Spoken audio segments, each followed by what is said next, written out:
It sounds like the beginning of a joke. A country no one's ever heard of declares war on the most powerful nation on Earth, and somehow walks away claiming victory, but this is no joke. This is a true story, and it begins not with a bang, but with a letter. A letter from a king whose realm could barely fill a small American county. A letter that would spark one of the strangest confrontations in U.S. history. The year is 1853. The place, the Pacific.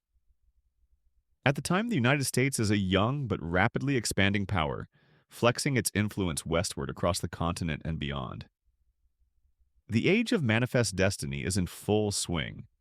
Meanwhile, across the ocean, nestled on the western edge of the Philippines, lies the tiny but fiercely independent island kingdom of Sulu. The Sultanate of Sulu was no ordinary kingdom. It was a blend of Islamic tradition, maritime prowess, and fiercely loyal tribal networks. For centuries, its sultans had ruled over parts of what are now the southern Philippines, Malaysia, and Indonesia. It was a kingdom of seafarers, traders, and warriors. And in the mid-19th century, its ruler was Sultan Muhammad Pulalun, a man as proud as he was politically savvy. Sulu had long dealt with colonial powers, the Spanish, the Dutch, the British. But now a new player was in the game, the United States. And the Americans had just made a crucial misstep. During a naval expedition, U.S. warships had entered Sulu waters without formal permission. Even worse, they had clashed with local ships and insulted Sulu sovereignty. It was the kind of slight that Pulalun simply could not ignore. So, the Sultan sent a message, a formal declaration of war, to the United States of America. In Washington, the letter was met with disbelief and more than a little amusement. Sulu? Where was that? And how could they possibly think they could take on the United States Navy? But the Sultan wasn't trying to conquer anyone. This declaration was symbolic, a bold act of defiance, a warning that his kingdom would not be pushed around, even by a rising superpower. And, perhaps more importantly, it was a test of how the Americans would respond. Instead of full-blown war, what followed was something stranger. A war without battles, without casualties, without any real fighting. But that doesn't mean it was meaningless. On the contrary, it was a diplomatic game of chicken, filled with subtle maneuvering, veiled threats, and carefully crafted messages.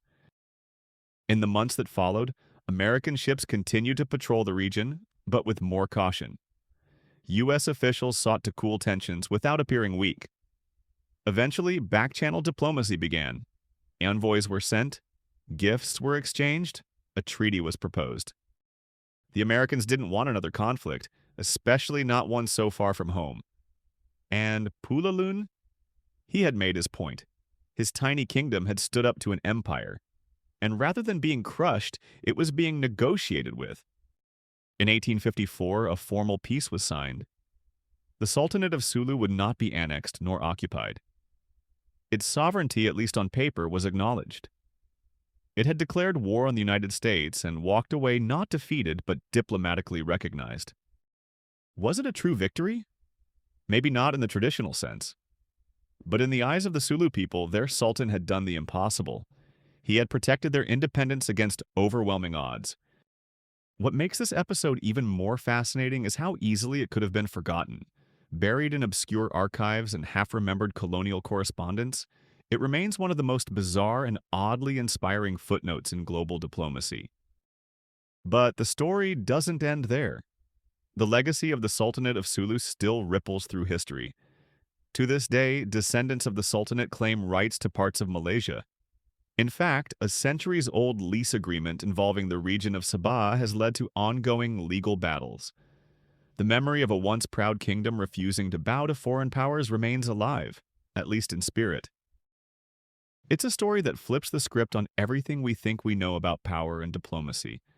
That even the smallest voices, when firm and proud, can be heard across oceans. That sovereignty isn't always about armies or firepower. Sometimes it's about standing your ground with nothing but words. A forgotten war, a tiny kingdom, and a lesson that still echoes in the corridors of power today. Never underestimate those with something worth fighting for.